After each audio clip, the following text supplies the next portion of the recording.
kama kawaida. Tuko shambani tena. Hapa ni kwa bwana shamba, mwenye shamba. Wananiita daktari wa mimea. Bwana, leo tarehe ngapi leo?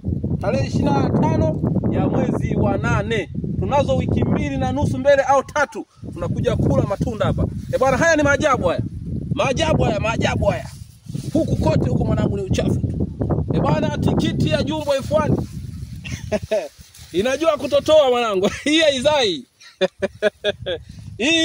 Hii inatotoa.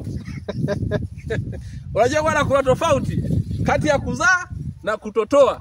Bwana, kuzaa unakuta mnyama anazaa watoto 3, 4, 2, 1. Sasa huku mzee ni kutotoa. Kama unavyoona matunda ya kutosha. Tikiti ya Jumbo F1 inachofanya yenyewe ni kutotoa. Ni kutotoa tu.